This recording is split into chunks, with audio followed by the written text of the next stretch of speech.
Boys and Ghouls Film Review. I'm your host, Sarah Stephenson, and this is my co-host, Mike Stephenson. Hi guys.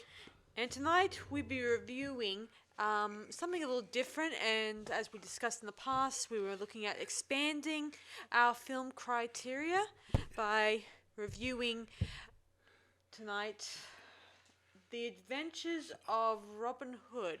It's a 1938 adventure, swashbuckling adventure, starring Errol Flynn. Yes. Just so you guys know, you probably already heard about the what just occurred just not too long ago.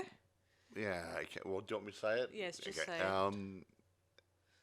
A day or two ago, Olivia De Havilland passed away. Now, it is sad, but she's 104 years old, mind you. But she was the leading female role in this film. She plays Lady Marian, Fritz Walter, Maid Marian. Yeah. And she's also in Gone with the Wind. She Yeah, played just so you guys know, second lead. this was like 25 days just after her 1st of July birthday. Yes, she's just turned 104. Early in the month then. So. But still, 104. Come on, guys. And before that, people began questioning they should remove Gone with the Wind for gosh knows reasons. Oh, yeah, we won't go into that. We won't go into that. But good. This is more of a dedication to Olivia De Havilland. She wasn't in lots and lots and lots of movies, but when she was in movies, she always played the beautiful woman. She looked beautiful. She carried the roles quite nicely, and yeah, she's a damn fine actress. I shouldn't say actress. That's a politically incorrect, isn't it? She's a damn fine actor. Well, no, there's nothing wrong with actress. It's a female term no, for a lot of people don't female like being called actors and actresses nowadays. So she's a damn fine actor in her time. So. To Olivia and her family, this is for you. Yes. So this story. Do you want to go into producers and directors before we do anything else? Yeah, we might as well get into the directors and stuff. So this came out of the Warner Brothers studio. Now, produced by Hal Wallace and Henry Blank, I believe. Directed by Michael Curtis with a Z. William Keighley was the other director. Yeah, just so you guys know, probably halfway through the filming of it, William was replaced by Michael because the producers of the studio wanted to make this film a little bit more exciting. And this is where I'm going to say, when they were doing a scene with the swords. Errol Flynn, I should say. During one fight sequence, Errol Flynn was jabbed by an actor who was using an unprotected sword. He asked why he didn't have a guard on the point. The other player, the actor apologizes to him and explains that the director, Michael, had instructed him to remove the safety. To make it more real and maybe draw real blood. That would be a good reason to get rid of the director. In order to make the action more exciting. It would be. Flynn reportedly climbed up to the grotto where Michael was standing next to the camera, took him by the throat and asked him if he found that exciting enough.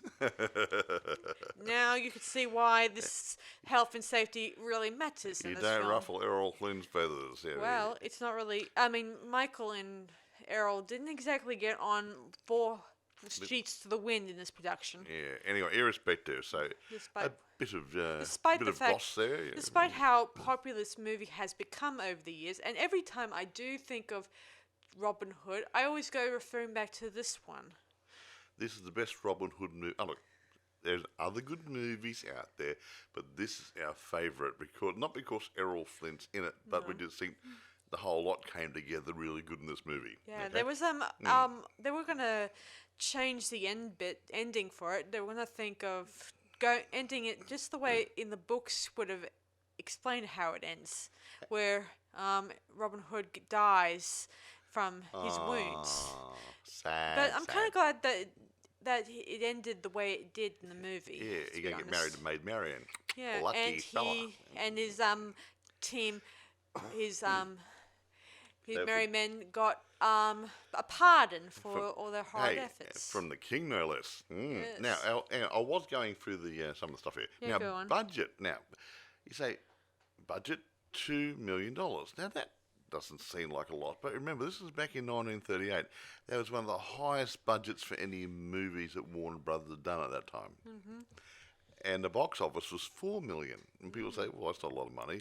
But the ticket prices of the theatres was less than 25 cents back in those days. Yes. So when you think of that, okay, they double the money. So if today they spent $100 million on it, they made $200 million at box office, so they made $100 million profit. So Quite right. it's relative, but yeah, they doubled the money. Yes. Yeah. So who stars in this? I'm glad you asked, Sarah. Errol Flynn, obviously, we mentioned before, plays Sir Robin of Locksley, a.k.a. Robin Hood. Yeah, a few people were auditioned for the role, and some of them, one of them got sick and couldn't perform, so Errol Flynn was their best man to play the role. But something else I read here somewhere. Where was it? I think James Cagney was supposed to be Robin Hood, and I don't think he wanted the role for one reason or another.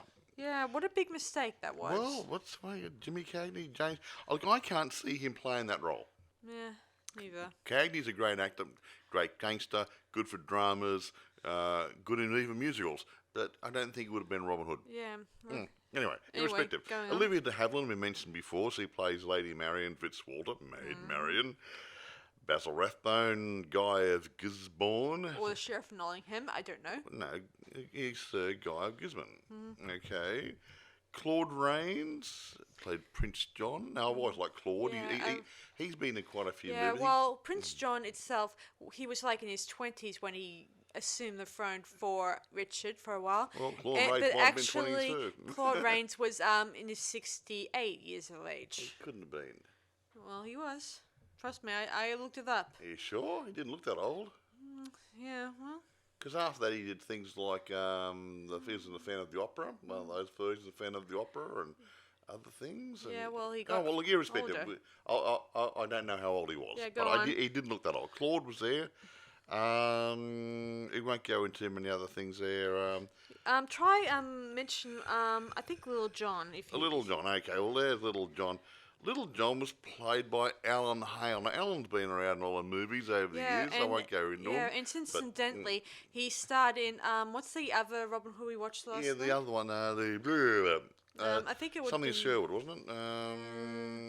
Hang on, there was a sequel. I'm just going from notes. I got the notes here, believe it or not. Where was it?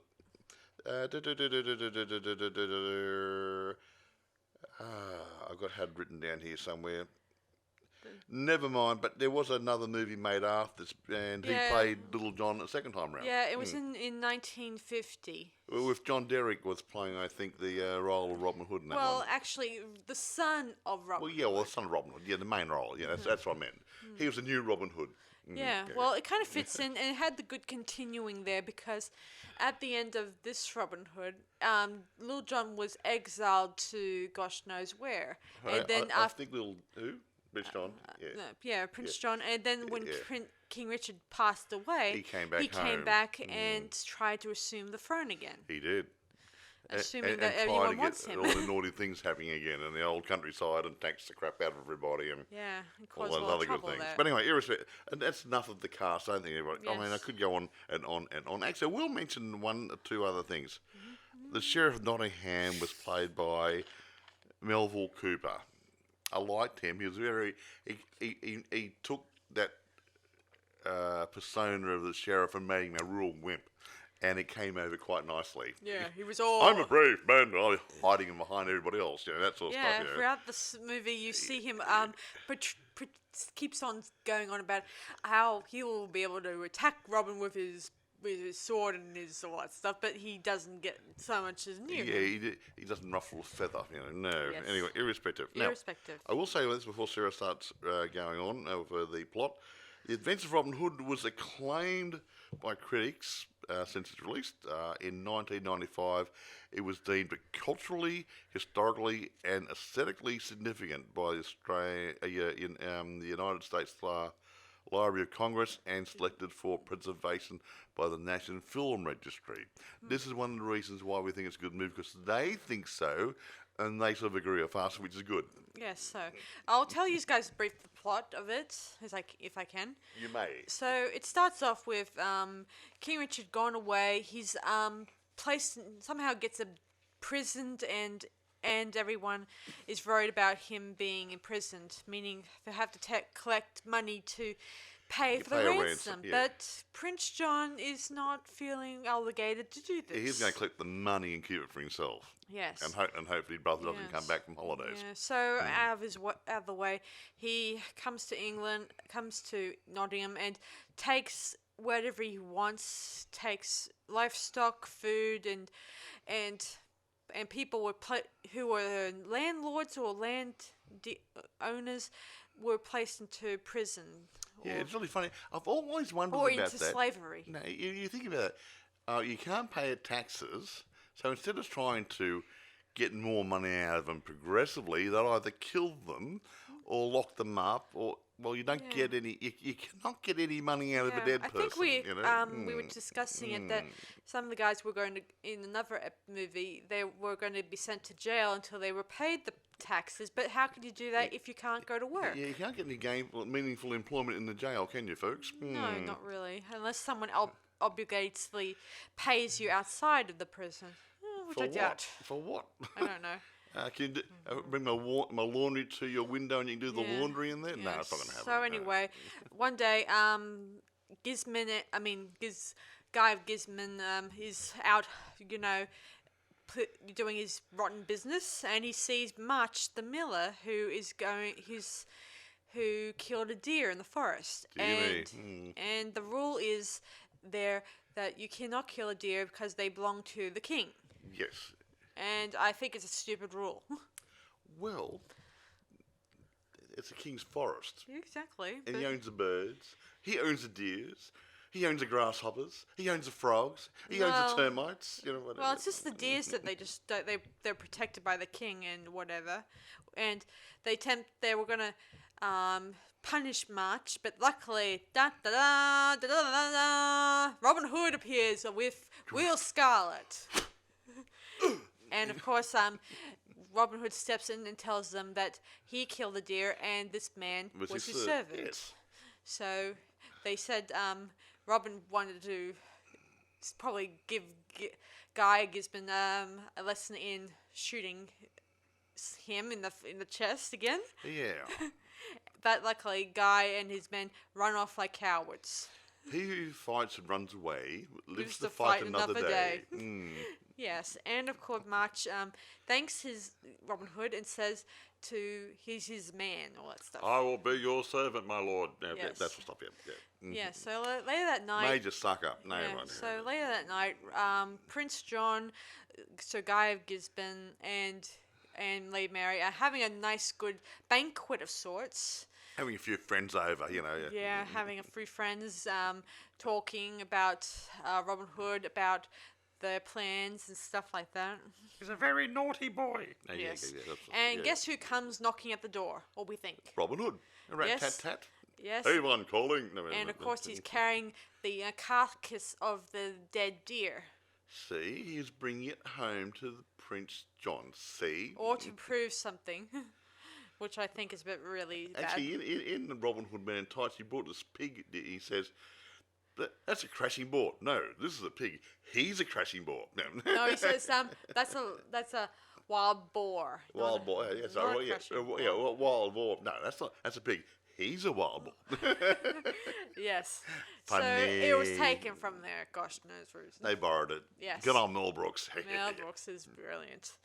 Anyway, so they meet and Prince John tries to pretend to put on a face of praising Robin and his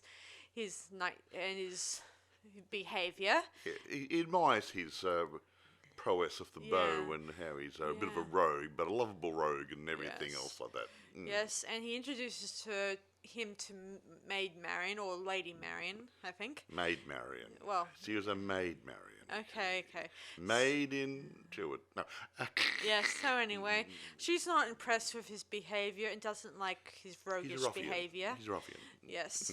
But then again, she's not so impressed with Sir Guy of Gisbourne either. Yeah. Anyway, she's That guy. she's a stranger to other men. Well, she's pretty. But Yes. she was a ward of King Prince- Richard. yeah, And Prince John was looking after her while Richard was away. Yes, exactly. Yes.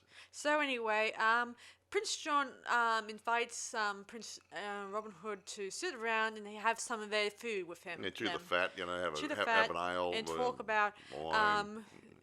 gosh knows what. And of course, Robin doesn't like the fact that Prince John is going to keep the ransom money and... Well, he didn't say, he accused him. He didn't say Yes. he didn't like it. He said, I believe you're getting a tax money and you don't intend to get it to your... King. To King Richard for to pay his ransom. They said, Yeah. you're going to keep it for yourself. Yeah, and... He didn't like the truth. Yeah, and most of the knights in the courtroom were all giving each other the funny look, saying, "Well, should he? Why does she? What's he saying? Is he just going to keep this money? And what about our king?" And of course, Prince John says, "What are you gawking at? Do you think it's wise for me to keep my brother a prison and all that stuff?" And he questions each knight because they're worried about their jobs. Exactly. Good Yeah. night. Yeah. Exactly. There goes their pension. There goes their palace or the castle. There goes their money. No, yes, we believe in you. We worship you, Prince John. Yeah.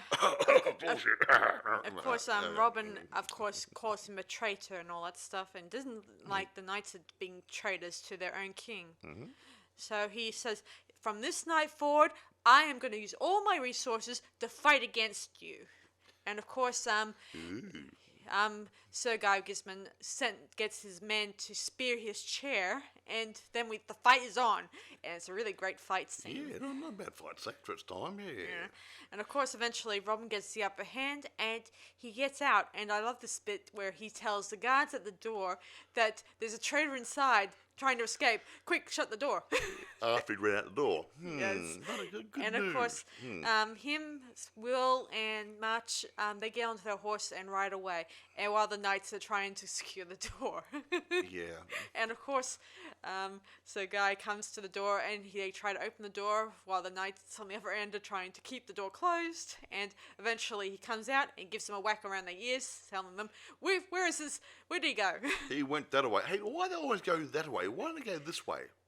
Aha. And- Good question, And folks. there was a awesome chase scene, a lot of good matte paintings in this production. Yeah, actually, I must admit, back in those days, they did rely on a lot of matte paintings to create an atmosphere and good landscapes. And I must admit, the matte painters, even today, I don't think it's done much today, but they were very talented people. Quite anyway. Yeah, carry on. Eventually, they outrun and eventually the soldiers lose track of them, and Robin tells March to go tell his some of his friends and some of the people he knows to We're going to meet in the forest. meet in the forest and tomorrow to discuss their plans of getting rid of these ruffians. Yes. And anybody who didn't like Prince John and his cronies showed up. Yeah, so anyway, of course, Prince John, he then arranges that Robin's lands are forfeit to him, and anyone who so much as give him shelter or aid will be looking at a very big, heavy fine. Or worse. Yes, worse, like being hanged. Ugh. That means well hung. Yeah. Yeah, well. So his sorry. property is forfeit, meaning Robin is now become an outlaw or a wolf's head. That's just the term they used in English back then. Interesting. Wolf's head. Yeah, I think it's kind of cool. A brigand, maybe, perchance? Mostly. So eventually he arranges a reward for this. And just so you guys know, back then, if you so much as a sax one of the poor people, you don't, and if you so much as hand someone over to prison and receive a reward, you would not receive it. You get a nice pat back saying, you have done your job. Now, bugger off. Yeah. Yes. That's it. Well. I heard this in a historic document I read. Yeah. So A bit rude, isn't it? it is rude.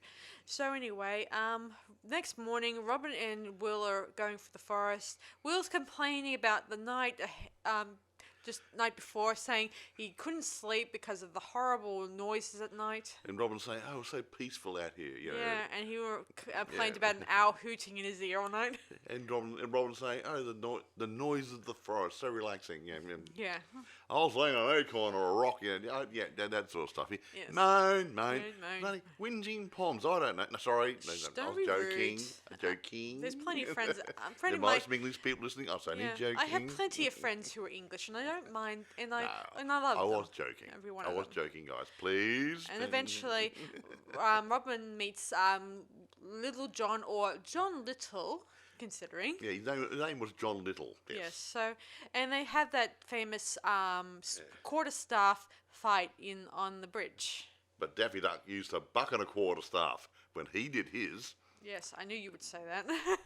Okay. Sorry. Yes. So, and like of Daffy course, Duck. just like in the books, John gets the upper hand, and Robin gets a head full of water. Yeah, he fell. Yeah, gee. Of course, everyone gets a big laugh. Everyone chuckles and say that he was a good fighter and everything. And John Little wants to join up with Robin and his friends. They changed his name to Little John because that's a big fellow. English humour. Great, Yes. isn't it, folks? Yeah. Eventually, he meets up with the other peasants who have had a hard time, and Robin says the inspiring speech to encourage them to fight for the wrong against Prince John and to swear an oath that they will do good to good people and swear to take money from the wealthy and give to the poor. And all that sort of stuff. And pledge allegiance to King Richard. Yes. Aha. Yeah, and the rightful King of England be. And as the time goes by, a few of the knights that are loyal to Prince John get a few arrows into their chest because of their nasty behaviour. Call it assassination, if you ask me. A bit rude, isn't it? Yes, and eventually, some of them much later on, Robin and his gang are heading through the forest and meet Friar Tuck. And this is where they have a fight scene of their own, which is kind of fun. And actually, Friar Tuck, for a fat friar, yeah, he gave Robin Hood a fairer account of the sword. Yeah, well, I think that there was a bit where... There's hope for me yet, folks. Yeah, there was I'm short, fat and bald. But Yeah. Yes, Sorry. eventually. So, eventually he was able to convince Friar Tuck to become their friar and hopes to continue working with him. And eventually he convinces him after offering him samples of some really good food. Hopefully. Exactly. Friar Tuck wasn't what you'd call a lean monk. Yes, he's more about the things about his stomach, more about religious. The creature comforts, a nice leg of mutton, a glass of, or a big tankard of ale or mead and stuff. It's interesting in different versions. Like some versions hint that he's a bit of he prefers food, and others would make him as a drunk. I think it's both. yes. He ate and drank to excess. That's why he's fat. Yes. So Is it one of anyway, his cholesterol levels, yeah, folks, or his heart condition? Anyway, the next couple of days later, I guess they start arranging an ambush on the Sir Guy of Gisbourne, the sheriff, and Lady Marian, or Maid Marian. Anyway, and it's pretty awesome how they prepare in this scene. It's kind of interesting. They start getting vines, attach them to big trees, and get themselves organized. And they kept spying on where the sheriff and Sir Guy and Marian were. Like they had spies throughout the forest. Okay. Keeping an eye out in case, to know where and everyone is He put little heading. signals, little bird whistles going. Yeah, that sort of stuff. Or not. But the birds do that. Well, that was a different movie. So Alright. anyway, they eventually get things organized. They climb up the trees, hide behind the rocks, hide behind the leaves, and they get themselves ready. I think there was a funny joke I said to you yesterday, where I said that how much Will may resemble an apple because he always wore red tights Well, instead in of. an apple in a tree, you'd blend in. No. Yeah. gee. Yes. So anyway, they ambush them. Everyone gets a huge laugh from Robin Hood's side. Yeah, and they take all the good gold and jewels and stuff Yes. And eventually, yeah. Robin takes them back to his hideout, and he and Maid Marian. yeah, and Maid Marian's Guy Gisbourne. servant, Bess, I think her name is. Bess. Actually, much likes her. Much Yeah. likes her very much. Yeah, she was like, oh, he asks her, I never been walking with a female before. And she says, Yeah. what female? And he says, you. she titters. And he remarks that he never had a sweetheart, and she laughs like... I've had 5. Yes, So, I like her behaviour. And she's funny. I think I've seen her in other movies. I just can't place them. I think I remember her in... You ever seen The Invisible Man? Maybe. The one Yes. that runs screaming through the Yeah, streets? I know that she was in yeah. another Errol Flynn movie. I can't place the name. What's it called? It's the Hawks. Seahawk? No. Seahawks. Yes, that's it. Seahawk, Yeah, she played a servant in that one with another lady. She's a cute, funny little lady. Yes. So anyway, they get back to Robin's hideout, and most of his men start dressing in the royal garments, and the sheriff and Sir Guy, they were forced to wear raggedy clothing just as a bit of a as a nasty trick on their part for their nastiness. Yeah, see how the other half live. Yes, and of course, Maid Marian feels like it's revolting that they're just behaving like And they're this. picking on these, Yes, at least ruffians.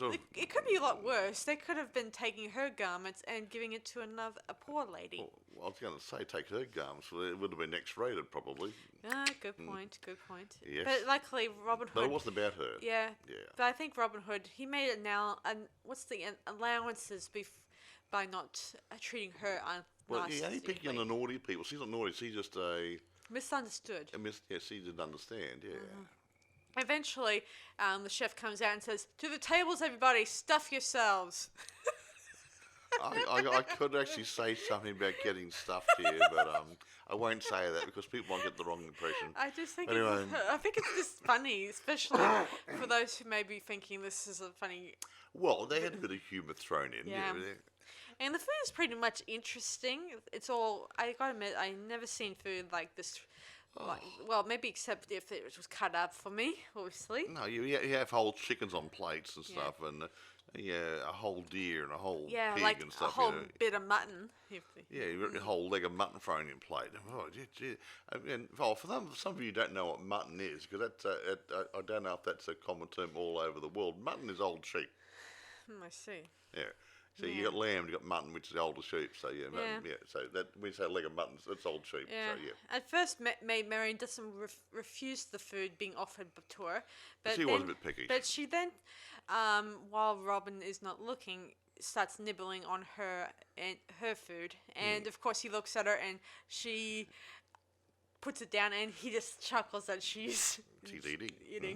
even after she says she refuses to eat. Never mind. Eventually, Robin Hood makes 2 speeches where he says that the well, I won't tell you both. I'll tell you one speech where he says, "What are we going to do with this treasure? Should we divide amongst ourselves?" And all of them agreed that they're going to hold it for Richard because it belongs to the king. Exactly. Yes, this is sort of pointing out to Maid Marian that what they're going to do with the money. Then we're not going to spend it, divide it amongst themselves, all that stuff. And Whoa. she's starting to realize that she was wrong, that they were not thieves, bad thieves. Well, the problem is that they have to act like thieves to live because they had no jobs. Yeah, anyway, So, yeah. Robin then shows her some very, very poor people who have lost their homes and have nothing, can't really make a living, actually, to be honest. So he shows them, and she sees for herself that what Robin Hood is providing for them would be, well, just providing them money to live for a little longer. Yeah. And it's a little sad when I look at that. Yeah. And Exactly right. she is she finds it strange that all this effort that what's Robin's reward out of it? Even though she doesn't understand, this is not about rewards. It's about trying to provide for Doing the right thing, doing folks. the right thing. See, it's a selfless attitude. That's a word. A selfless attitude. It's not about me. It's about the people around me, and I'm trying to look after them. Yeah, There eventually should be more people like that out there. Yeah. Yeah, eventually they come back to Robin Hood's hideout, and the sheriff and Sir Guy want to leave, and Robin says his men will escort dear old Maid Marian back to her home, but Added to the Abbey or something. yeah, Yeah. but the sheriff and Guy will be escorted by, say, 6 or 7 of his men by walking them on foot back And to take them down the crossroads somewhere or other. And they said, don't try to memorise your way around the forest. You won't find your way into here because it's obviously and of course they have no horses, deep meaning extra cover. and they don't have any horses because the horses were the things on their back, so to speak, right, Dan? Mm-hmm. Well, the sheriff said, our horses are clothes. All you got is the clothes on your back, yeah. And no horses. Yeah, No. so they're forced to walk as punishment for their Crimes? Yes. Crimes against humanity, folks. Yeah, eventually, Maid Marian gets herself ready to head off, and March the Miller suggested to come along with them. So he can talk to Bess. Yes, he likes her. Oh, yeah, he's only a young man. Well, not really. Well, he's nice anyway. He's a nice fellow. Yeah, simple little country folk. Yeah, like there was a moment when as Maid Marian is saddled up on her horse, and she says goodbye to Robin. It gets me right here that it's sad that she's really gone from this world, and it makes me. Oh, move on, will you? Well, see, only the good die young. 104 I know, years old. but Okay. that's how I visualize her. That she just rides off and Into the sunset. and we'll never see on a her. wriggly old horse. Okay, she's 104. Okay, now move on. No, I mean, in my mind, that now that she's in heaven, she's Back in the 20s again, looking really hot. She's back to the time when she's a youthful woman, living out her days just living out her days up there. Well, plenty of days. Now move on. Yeah, eventually, the sheriff and Guy, they return to Prince John, and they tell them about what just occurred. And Prince John is annoyed. He wants to get Robin Hood. He doesn't care how, but just do it. Mm-hmm. Even the sheriff suggested I should muster an army and surround Sherwood. Of course, the guy says, you couldn't catch him if he's shooting arrows at a crow. Sitting on your lap. Yeah, something like that. Yes. And of course, this gives the sheriff an idea. Aha, an archery contest. Gee, didn't see that one come, did we, folks? So he comes up with the idea, and he says that the prize will be a golden arrow, and the guy says, so he's going to just risk his neck for a golden arrow? Give me a break. He does. But he suggested that if the arrow is presented to Robin by the Lady Marian or Maid Marian, and he says that he notices that Maid Marian and Robin are starting to feel things for each other. The juices are flowing, folks. Yes. So the next day, the archery. Well, not the next day. I mean, archery tournaments take probably ages to get organised. It doesn't know that much. So anyway, they organise the archery tournament. You see like thousands of archers arriving, or hundreds of people arriving, and of course, Prince John is and Sheriff and the guy discuss their plans. Maid Marian is there with them, and she's totally oblivious to it all. And she's trying to work out what's going on. Then she tweaks. Oh, they're going to set a trap for him. Oh, she's upset because she likes Robin, and I think obviously. deep down she does see him in heavily disguised, even though. It's like Clark Kent put a pair of glasses on. I could see him coming through the crowd. Yeah, I remember in Richard Green's version, he was able to disguise himself very well. Hey, Robin Hood Men in Tights. Mm-hmm. He had a white wig on and everything else. Didn't recognise him. Gary Yules didn't recognise him whatsoever. Yeah, it was hilarious. So Hey, anyway, Now, Scarlet Pimpernel can put some makeup on and a wig and stuff. Why couldn't Robin Hood? yeah, true. So anyway, Robin Hood emerges with some of his men dressed in different garments and stuff like that, and not being noticed by anyone, or so we think. I noticed him. Yes. No. And eventually they finally get themselves entered in the competition. Of course, some of the men they got out or lost Whatever. or whatever. Well, you know, And- knockout competition like and- football, you know. And only 2 remaining archers are there on the field. Robin and so and so. Hey, so-and-so, you know so-and-so? Hmm? I can't remember his name. That other archer, he was a professional archer, I believe, and he did a lot of the shots in the film. You know, when people be getting shot with arrows in the chest or whatever, and he was the one shooting the arrows behind the scenes of these guys. Of course, cool. he was a professional archer, and they put things like balsa wood and things inside the clothing, so when he shot an arrow at somebody, it would stick in their back and it'd fall over, but they only trusted him because he was a real archer, and if he wanted to shoot something from, say, 30 metres away or 50 metres away and make it look good, it wouldn't hurt anybody. And he got outshot by Errol Flynn in this movie. We won't go into actually how it happened for production but just now, but yeah. Yes. Anyway, he did that. Yeah. So anyway, Robin wins by default and shoots the arrow right through his opponent's arrow. And eventually everyone He cheers. cleft it in twain. Yes. And everyone cheers, give him a round of applause. And of course he gets to the centre stage.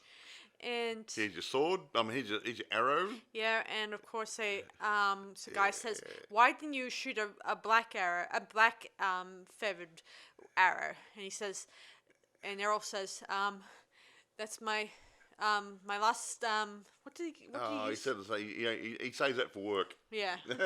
For shooting naughty guys. Yes. Eventually, the guy says, "Arrest this man." And of course, Robin tries to get away, but with little success. However, So, outnumbered as usual. yeah, and eventually his men couldn't save him this time around. Yeah. Yeah, so Shall we go to he jail? gets Oh, sad. and he gets sentenced for his crimes of sorts. He's going to be hung tomorrow. Like I said, he's going to be well hung tomorrow. Yeah, and according No, to no, the yeah. story, Prince John is not responsible for or organising, Robin Hood's downfall. So he's leaving it to Sir Guy of Gisbourne to organise it. Oh, Guy Gisbourne. Yeah. Yes. And of course, Maid Marian is a little upset about this, and she decides to go to Robin Hood's And men she helps. to help Robin get out. Isn't true love grand, folks? Yes, and eventually it took a little bit of persuading on their part to believe her that she's not lying or cheating or doing something. The setup. Yes. I don't trust her. Kill her.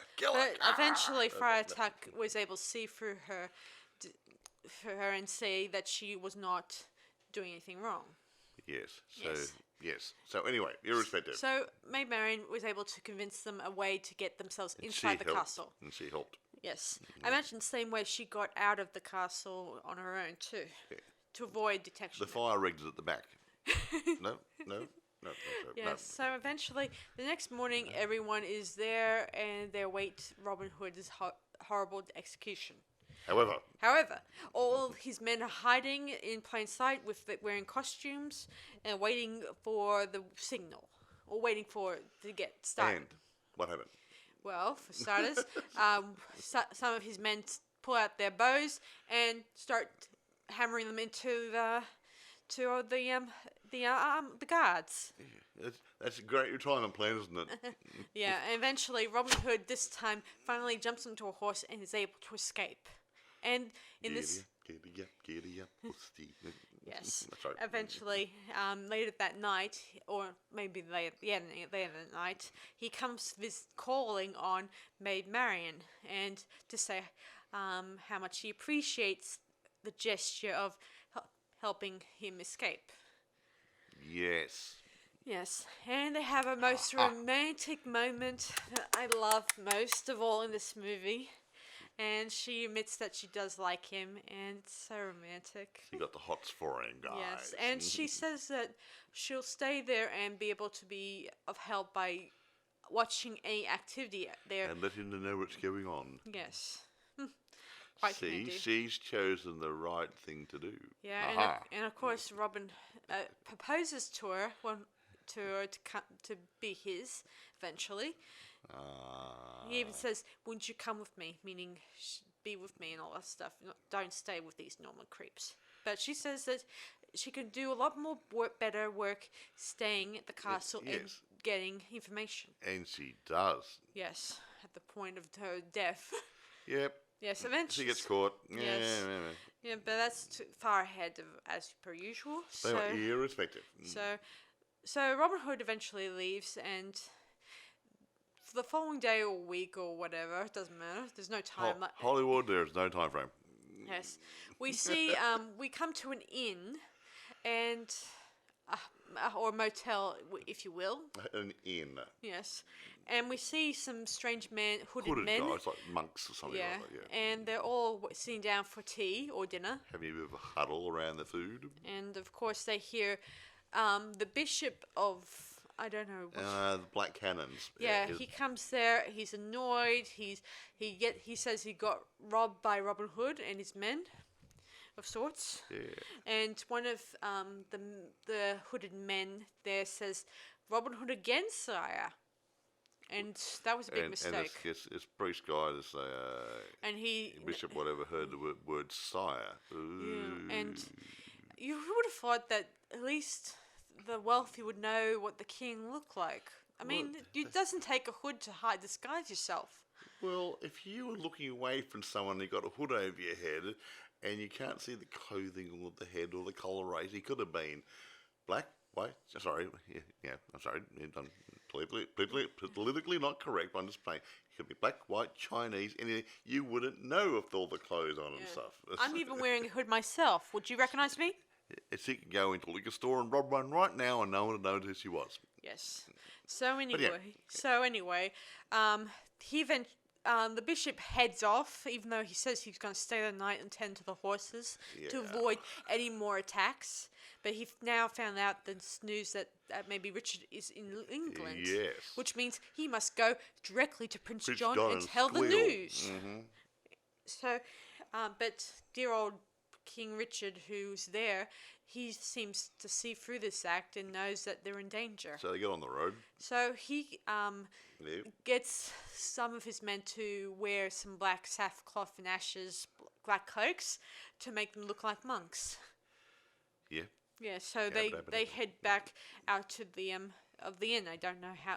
Well, they got out because they had no idea they're going to get visited in the night by some troops, so they thought they'd leave. Yeah. So eventually, we fade in onto the Prince John and the Bishop and Guy of Gisbourne, and the Bishop tells them about what he's found out, and Maid Marian how big is. Yes. Uh-huh. And Prince John tells a loyal guard of sorts who to go there to kill his brother and his men. And as a reward, you get lots of good groovy stuff. Yeah, he's going to get Robin Hood's estate. Yep. And his lands and stuff like that, and make him a sir. Oh, yes. Well, hey, see, promotion in the ranks. Mm-hmm. Well, that's what happens when you're a knight. Actually, if you're a soldier in the army, you might get a chance of being a knight in the or lord of whatever. He would have been a lord, probably. Yes. So anyway, he heads off, and just then, Prince John and Guy of Gisbourne and the Bishop notice someone moving in the background. Lo and behold, Maid Marian. They both know that she overheard, and when she's writing a letter to Robin and telling them about the plan, guess who comes calling? Not Robin Hood, but Guy of Gisbourne, who wants to find out what she knows. And guess what? He finds a note. Oh no. But young Bess, her assistant, yeah, she gets the word out. Yeah, she gets the word out. She goes to March the miller and the innkeeper and tell them of another inn at the there's more than one inn after all back then, right then?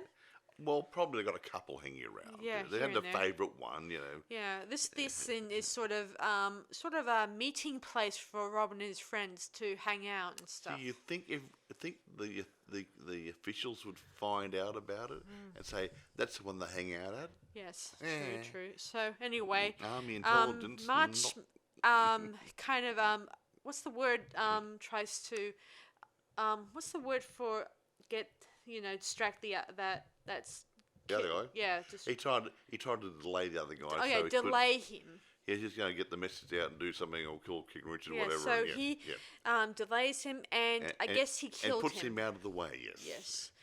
Sends Yes. him off to meet his maker. Or even though we don't see it, we see them just No. struggling, Yeah, and but we Mutt don't know says- who's gonna. Mutt says he said something later on. So he won't be doing anything anymore or something like that. Yeah, Yeah. we don't know that. No, he said that. He said that. So he Yes. indicated he put him away. Yes. Anyway, we fade in on that scene while March is still struggling with that guy. Struggle. Yeah, and we see a few black hooded men riding through the woods, and lo behold, it turns out to be King Richard and his men. Yeah. And The good guys. And they meet up with Robin, and Robin tries to rob them in his own way again.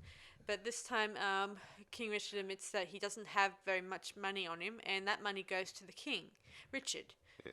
And of course, the men are kind of thrilled that he's loyal to King Richard. And So invite him over for dinner. yeah, and You he know, even nice. says, he even admits it to himself that I love no other man better or whatever. And not in a gay manner, guys. Yes. So they invite him along, and Robin Hood admits to him that it's not all Prince John's fault, but it's actually King Richard's fault for allowing Prince John to take over. So I think King Richard got the honest truth Oops, there, he and did. I think he's beginning to realize his mistake and error. I What shouldn't he have did. gone. I should have sent my men over. Yeah. I should have stayed home. Yes, he even The admits, wife and kiddies. Yeah, he even admits it when he was in the inn earlier that he should never have left England, even though he went off to the Crusades and all that. Yeah. It's another money grab. You go there, rape, pillage, and plunder, just like the Vikings. He could have sent his men over there to do that. Yeah, true. So anyway, later on we find Will Scarlet find March the Miller, who's practically looked like he's seen better days. He's just got to have a major fight. Yeah, and he looks like he's pretty much weak from the fight he had. Yes, At poor least fellow. at least we can safely assume that what March must be feeling, the other guy might be feeling a lot worse. Well, he's not feeling anything. He's dead. So eventually, Will brings him back to Robin, and he gives him the scoop on what has occurred. Yeah. And of course, Robin Hood's the brilliant hero asks his men to go out and try to find King Richard if they can. Of course, they don't have to do that because the hooded man approaches Robin saying that he doesn't need to look for Richard. He's in good hands, the best in England. And he disrobes, takes the outer garments off. Yeah, and we see the shield of King Richard Lionheart's shield on his chest. Yeah, well, his emblem, not Yeah. shield. Yeah. The hint that this is King Richard. And along with his other knights who wear the special cross that indicates the loyal soldiers to King Richard. Yeah, exactly right. There you go, then. Yeah, and of course, King Richard says that, eventually March approaches the king and tells him the news, and tells him also that Maid Marian was going to be sentenced to death in 2 days. How dare? How could Prince John do this? But Yeah. Prince John hopes to be king because he's and going according to to try the kill Richard. and according to the King Richard, he says you cannot dare to kill the king's ward.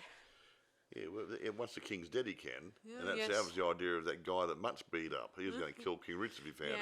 Eventually, they wanted to storm the castle, but King Richard says that they couldn't do that because that would kill all the men mercilessly and all that stuff. Exactly right.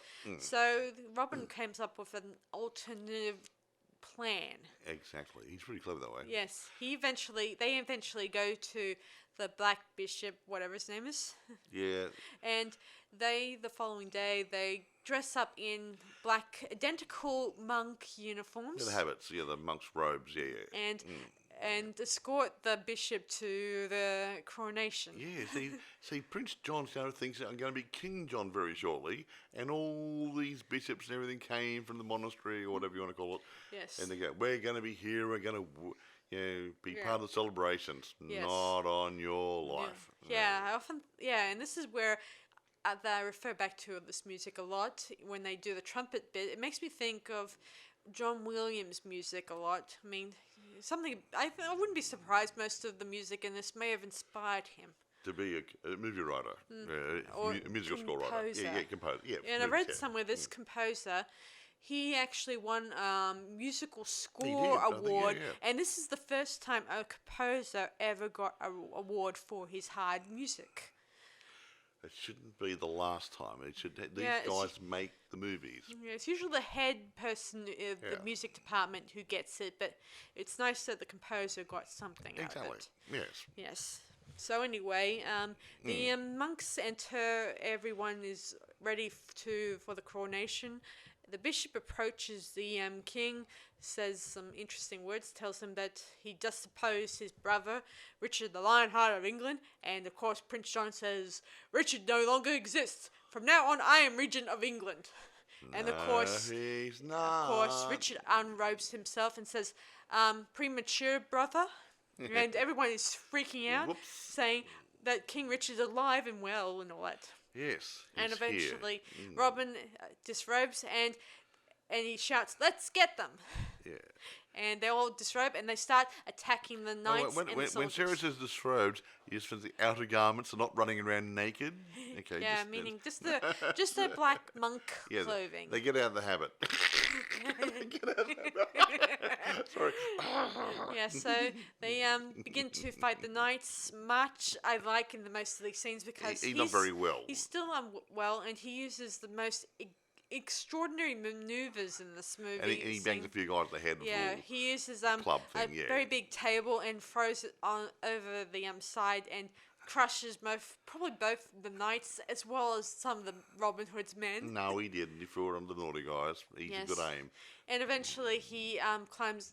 He uses what do they call those things? Oh, it's a little what do you call it? It's a little battle, not a battle axe, but a battle club type thing. A battle club, and starts hitting each knight individually on the head. Yeah, it's a stick of a round ball, a couple of knobs on the end of it. Yeah, it's really good for knocking you out. Yeah, there was even one bit where one of the knights was wearing one of those hard helmets. So he took the helmet off and hit him on the head. Yeah, it's hilarious. Cute. Yes. Anyway, eventually Robin is fighting Sir Guy of Gisbourne. They fight all over the place throughout the castle. And eventually... Just like Zorro. And this is when we think Sir Guy has the upper hand. Dear old Robin Hood was able to stab him. Got Gisborne in the gizzard. Well, it's a lot more technical than that. But he got him in the guts. This is a really great fight scene that's most remembered. Clink, clink, clink, clink, clink, clink. Yeah, it went off a couple of minutes. Did pretty good. Yeah. Eventually, he was able to get to Maid Marian, and they embrace, and kiss. It's a nice warm embrace. Anyway. And later on, we see everyone has dropped their swords and finally has given up in defeat. Yeah. And everyone is relieved that King Richard is all right. Yay! Anyway, to cut a long story short, just here that the king grants a pardon to all the men of Sherwood. Yeah, and he tells his brother that he knows about the fact he was going to get murdered, and he tells him that he banishes him for the remainder of his lifetime. Yeah, King Richard's lifetime. Yes, so him and the sheriff and the remainder of his followers leave the court. We think they went to France. We think, because he came back for French wife, didn't he, later on? Yeah, according to history. In the next movie, yeah. They went to France. Yeah, so anyway, Robin eventually gives... King Richard does eventually give Robin a pardon, and he... And Maid Marian's hand in marriage. And not to mention giving him back his lands and estate, and making him baron again. A baron? Yeah, somewhat baron, or gave him a title anyway, and whatever, and And of course, everyone's happy again. Yeah, and they all hailed King Richard and all that, and Sir Guy. Oh, sorry. and Robin and Maid Marian sneak away quietly, and and of course Robin says, "My order." What did he say? May I obey all your commands with equal pleasure, sire. Yeah, and of Ta-da. course they head out the front door. I think they're going to do a bit of Rumpty Bumpty later on, Now, I read somewhere that after they left the courtroom, the court. Sorry. They jumped onto a horse, kissed, and did the They usual. kiss the horse? No. Oh, no. Sorry. But they cut that scene and decided just to go with Robin leaving the court. And all Exactly that stuff. right. And we fade out. The end. Yay. Yay! Woo! A riveting adventure, folks. Yes. Now. And I know most of you guys have seen the movie and have made. No, a lot of people. Now, you keep saying a lot of people see it. A lot of the younger folk, and I said, look, I saw it when I was young the first time. This was made back in 1938. Now, if someone say 20 or 30 years old, they might not have seen the Errol Flynn version of it. Might be. They may have heard about it, but may not have ever seen it. Maybe.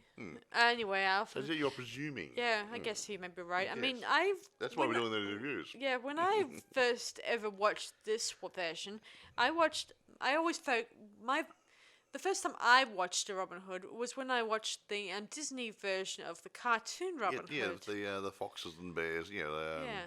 I can't remember who played who in it, and but yeah. it was only I was probably around 7 or 8, or I don't know. Yeah, but I then watched the live action version of it with Errol Flynn in it. And then you saw the other ones, the English ones with Richard Green in it. And yeah, but that one was much later on. But we saw that too. And But then, Errol Flynn's one has always stuck stands out. in my head a lot. Like, but you got to look at the actors in it, because you got Errol Flynn, you got Olivia De Havilland, you got Basil Rathbone, you got Claude Rains. You had all these fine actors in it. True. And Warner Brothers threw mots of dollars at it to make it come alive. Despite the fact that they couldn't, what's the word? I mean, they couldn't. The box office. No, they made money on it. Yeah, they doubled their money. So if you spent $2 million back in those days, they made $4 million at box office. They're $2 million ahead. Now it doesn't seem like a lot today, but the ticket price was less than 25 cents. Now let's have a look at this. 10 times, say 50 times the cost for a ticket nowadays. So 50 times $2 million profit. Is they made $100 million on it by today's standards, which isn't bad. And considering they had a lot of people involved, scenes, whatever, and actually getting onto that into production notes now, it was Warner's first large budget colour feature film using, I believe, what they call 3-strip Technicolor process, whatever that is. Okay, I don't know much about the technical side of things. Now. Cagney was supposed to be in it as Robin Hood, like I said before. And I'm glad he wasn't. Me too. And I do like James Cagney, but I don't think he would have fit this movie. Now, where was it? Location work. Okay, here's an interesting part too. Location work for the Adventures of Robin Hood included Bidwell Park in Chico, California, which substituted for Sherwood Forest. Wow. Although one major scene was filmed at the California location Lake Sherwood and Sherwood Forest, so named because they were location sites for the earlier Douglas Fairbanks production of Robin Hood in 1922. Yeah. Oh, that. Speaking of Douglas, Dougie, Mike, now baby. that you brought him up, did you know that Douglas Fairbanks Jr. he was offered the role of Robin Hood in this one, but he turned it down.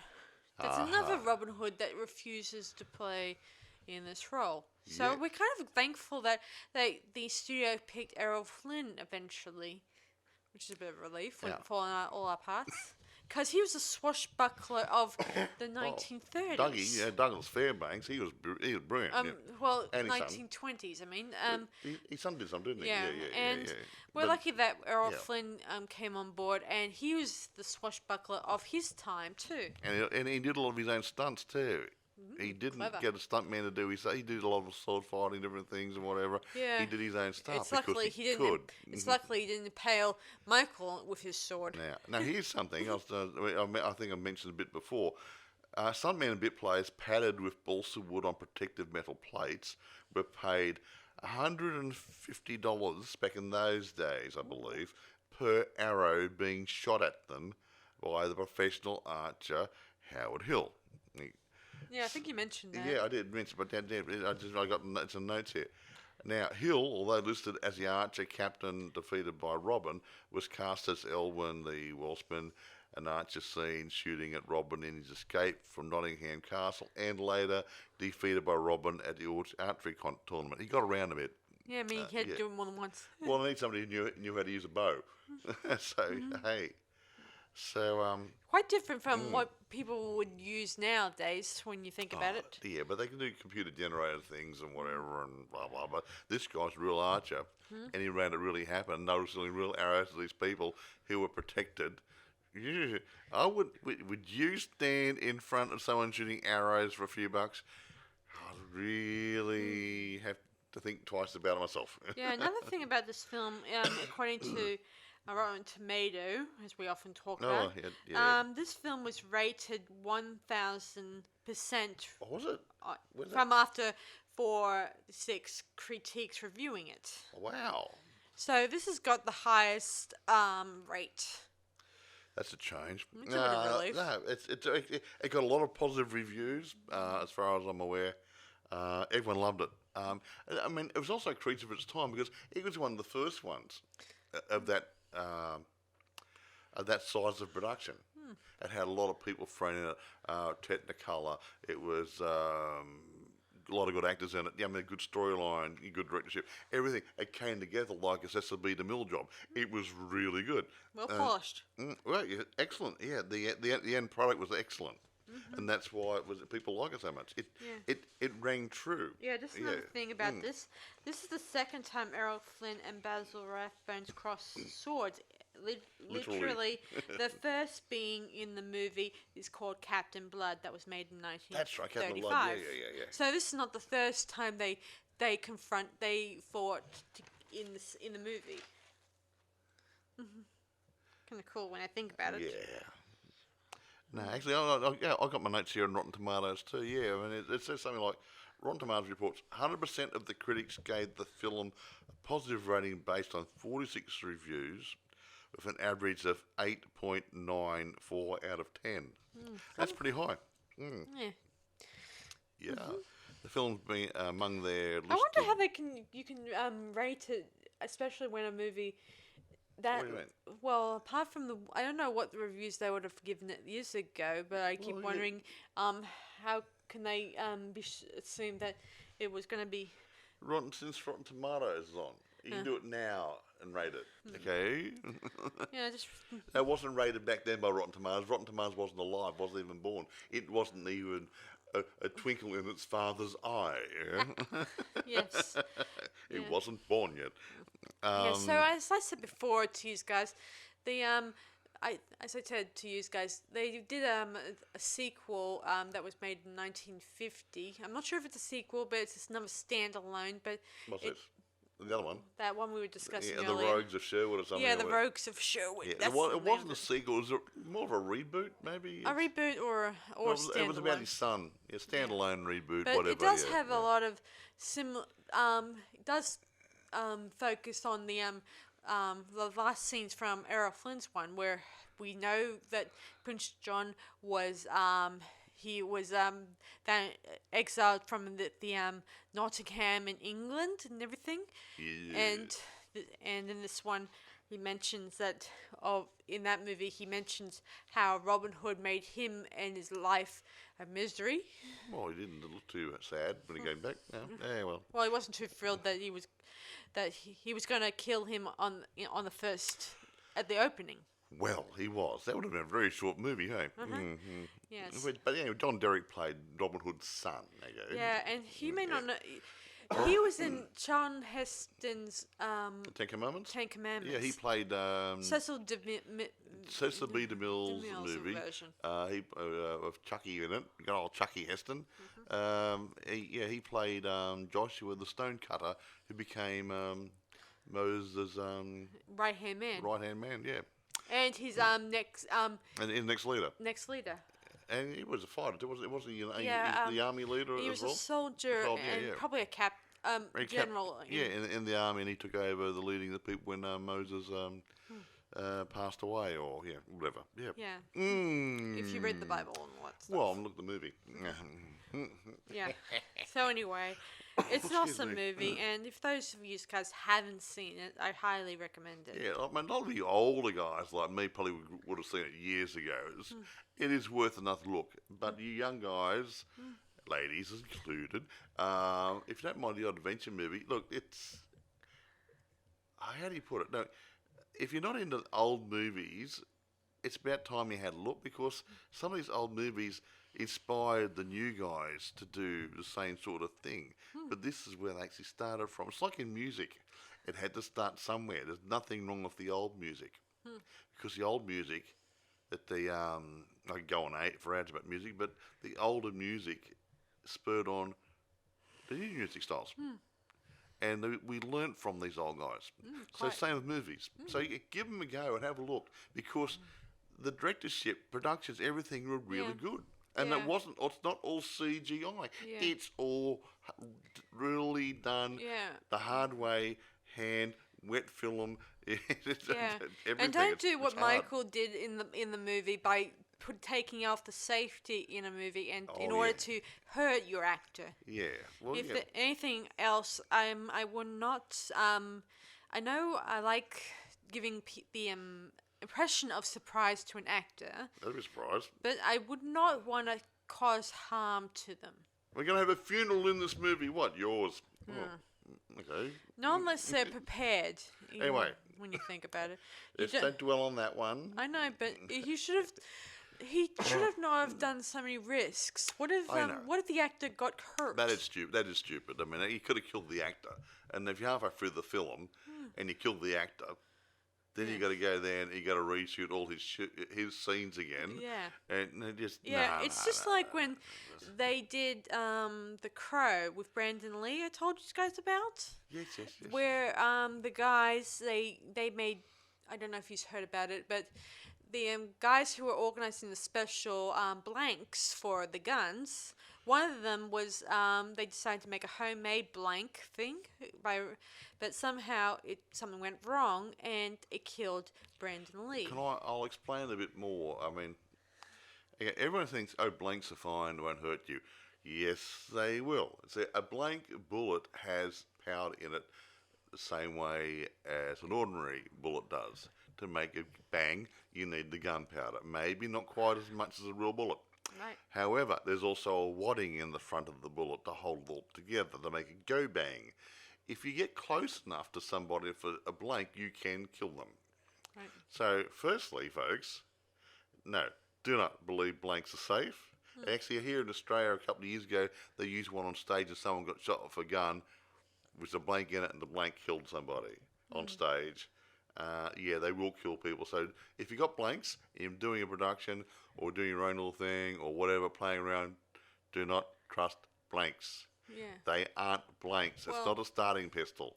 Well, it's just that it was. I think it was a real bullet, but whoever was developing it was playing. He was kind of making it a blank, but you need a right. You just want to say it may have been a blank bullet with too much charge in it. Yeah. And that piece of wadding that they put at the front of it can penetrate you if you're close to it. It can kill you. Mm-hmm. So, it may, it's just a theory, it had a real bullet. No, it wasn't necessarily a real bullet. A blank can kill you. If you're going to do some amateur film work, independent stuff, do not trust a blank. Do not shoot it directly at anybody. Shoot it near them maybe, but not at them. Yeah. Otherwise, you could be going to their funeral, which will really stuff up the movie. I'm amazed the directors in the film group didn't get arrested for murder. It's an accident. No, it's an accident. I mean, it wasn't intended. I mean, you got murder and there's manslaughter and there's accidental death. There's 3 different levels. I suppose. And it wasn't intended. and it was a blank, and it was shot as a blank, and the blank actually hit somebody. It shouldn't have been aimed at the person. It should have been in their general direction. That's why if you look at it, when people are doing these things, you don't actually see someone walking up someone if they're going to go bang in the guts in all these movies because you got a blank, you can kill them. So yeah. Yeah. So how do you want to rate this movie? I'm going to give it a 10. Hey, not bad, hey. I don't normally give it a 10. Yeah, I'm going to give it a 10 too because it has been one of my favorite Robin Hoods for the last few years. I mean, there are other versions here and there, like Robin Hood Prince of Thieves with Gary Oles. Yeah. And how about the one with Russell Crowe? What was that one? That was Kevin Costner.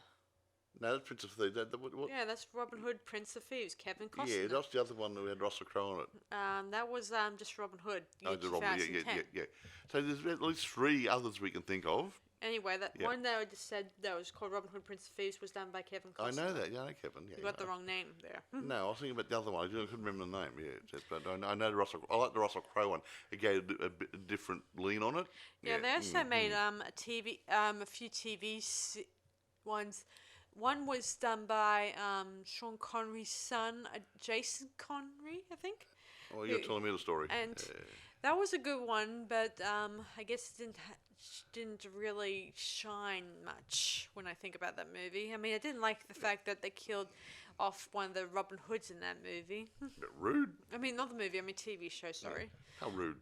Anyway. I would recommend watching When Things Are Rotten. Oh, yeah, that was a Mel Brooks TV parody, spoof, whatever you call it. Very funny. Yeah, worth watching. I mean, it's for its period. It was funny for its time. Yeah. It's probably a humor's changed a bit, but it's still funny to watch, folks. So I also when Mel Brooks giggle, it's good. Yeah, I'm also I'm kind of friends with the lady who's Misty. played Maid Marian. She's cute. Sorry. Yeah, and can't help myself. And I'm hoping to do an article about her after her book thing, of course. Okay, right. Anyway, listen. Do you want to wrap up now? Yes. Okay. I've got to start. We'll waffle on all night. Yeah, sorry. So anyway, thanks for listening to this latest podcast, guys. We'll talk to you guys next time. So this is Sarah Stephenson and Michael Stephenson saying, "See you around." See you guys. Bye. Bye.